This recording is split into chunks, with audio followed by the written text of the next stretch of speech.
বলছি, তখন স্টেট ব্যাংকে 2018 সালে যখন আমার চাকরিটা আমার খেলো স্টেট ব্যাংক চোরের জন্য, যেই চোরটা আমার কাউন্টার থেকে টাকা চুরি করেছিল, যেটা ব্যাংকের খুব important customer, cash credit customer Bishnu ঘোষের কর্মচারী।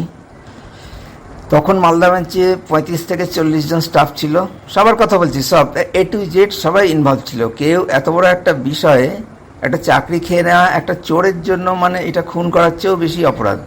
একটা খুনের ঘটনাকে চোখের সামনে দেখে কেউ কিছু বলছে না মানে সেটা অপরাধ, সেটা মির্জাফরগিরি, সেটা বিশ্বাসঘাতকতা।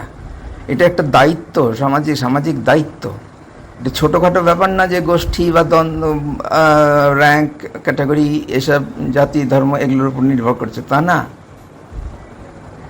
বাইরের কোনো দেশ যদি ভারতকে আক্রমণ করে, তাহলে প্রথমে সমস্ত ইন্ডিয়ানকেই তখন দায়িত্ব হচ্ছে সেই বহিঃশত্রুর সঙ্গে লড়াই করতে হবে একসঙ্গে, একজোট বেঁধে।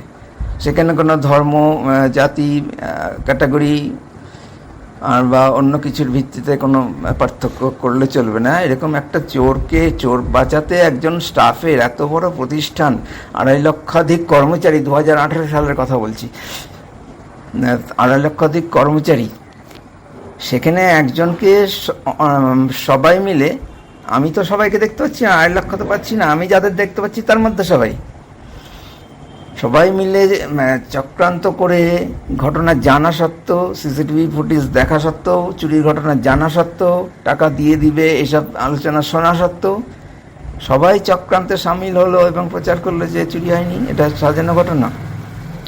মালদা ব্রাঞ্চের 35 থেকে 40, গোটা মালদা ডিস্ট্রিক্টে তখন 38টা ব্রাঞ্চ ছিল, তাই যে 300 থেকে 400 স্টাফ। গোটা পশ্চিমবঙ্গে 15,000-এর বেশি স্টাফ ছিল। আমি এগুলো কম করে ধরছি, আমি গোটা পশ্চিমবঙ্গে 10,000 ধরছি। আমি 34 বছর 10 মাস চাকরি করেছি। আমি 4 বছর মালদা ডিস্ট্রিক্টের সবচেয়ে বড় ব্রাঞ্চ মালদা ব্রাঞ্চের সেক্রেটারি ছিলাম, এবং সেক্রেটারি হিসাবে আমি এমন মুখ চোরা ছিলাম না যে আমার কেউ নামে শুনিনি বা দেখতে পায় না বা কাজ হয় না। পশ্চিমবঙ্গে যথেষ্টই ভালো, খারাপ হোক, যে কোনোভাবেই হোক, মালদার সেক্রেটারির নাম লাইমলাইটে ছিল। এবং মালদার সেক্রেটারিকে, অর্থাৎ আমাকে 2013 সালে, এটা তখন একটা বিরাট চক্রান্ত, পুরো সার্কেল জুড়ে আমাকে ট্রান্সফার করা হয়েছিল মালদা থেকে। কারণটা বলবো না। তখন 5 বার আমার ট্রান্সফার ক্যান্সেল হয়েছিল। ইউনিয়নের সর্বোচ্চ নেতারা বারবার কথা বলে, বেঙ্গল সার্কেলের যে ম্যানেজমেন্ট, তাদের সঙ্গে কথা বলে, তো আমাকে খুব কম লোকে চিনে তা না, কয়েক হাজার তো চিনে। এবং মুখে না চিনলেও নাম অথবা মুখ অথবা কোনো ডেসক্রিপশন, মালদা ব্রাঞ্চের এই সেক্রেটারি, এরকম এইভাবে তো 10,000 লোক চিনে। তো 10,000 লোক মানে তো 5%-এর চেয়েও মোটামুটি 5%-এর কাছাকাছি হয়ে গেল।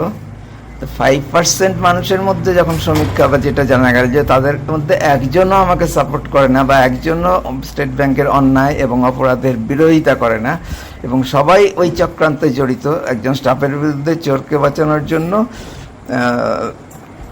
মিথ্যা প্রচার করা যে কোনো চুরি হয়নি, ওখান থেকে চুরি হতেই পারে না, ওটা অন্য কোনোভাবে খোয়া গেছে, কাস্টমারের কোনো দোষ নয়, ওটা ক্যাশ মিলে গেছে, সাজানো ঘটনা, এগুলো প্রচার করেছে 100%। সেই 10,000-এর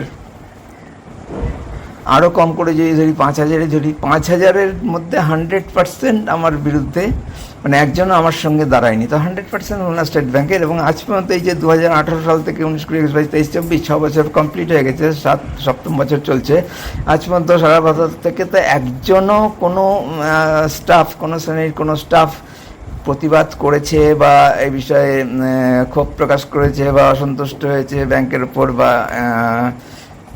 এই ধরনের কোনোভাবে এই খারাপ কাজটা বা প্রতারণা বা এই মির্জাফর বিশ্বাসঘাতকতা এগুলোর বিরোধিতা করেছে বলে আমি আজ পর্যন্ত শুনিনি।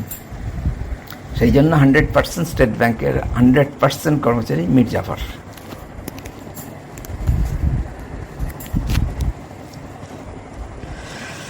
বিশ্বাসঘাতকতা হলো হৃদয়ের সবচেয়ে গভীরতম ক্ষত। এটা তো আমি বুঝতে পারছি, 7 বছর থেকে আমি সহ্য করছি। কেউ কোনো প্রতিবাদ তো দূরের কথা, চাকরি করা অবস্থায়, চাকরিরত অবস্থায় আমার সংস্পর্শে যারা এসেছে কখনো কেউ আমার সঙ্গে ঝগড়া করেনি, বা আমি ঝগড়া করতে দিইনি, বা আমার সঙ্গে ঝগড়া করার মতো কোনো স্কোপ কখনো ঘটেনি আমার আচার ব্যবহার ইত্যাদি এসবের জন্য। এবার এরপরে কিন্তু স্টেট ব্যাংকের স্টাফরা রেগে যাচ্ছে আমার উপর, একটুতেই রেগে যাচ্ছে। এখন তো যোগাযোগই নাই, কোনো কারণে যোগাযোগ হলে সে রেগে যাচ্ছে বা প্রতিহিংসা পরায়ণ হচ্ছে। তারাই অপরাধ করেছে, তারাই মির্জাফর, তারাই আমার চরম ক্ষতি করেছে। কিন্তু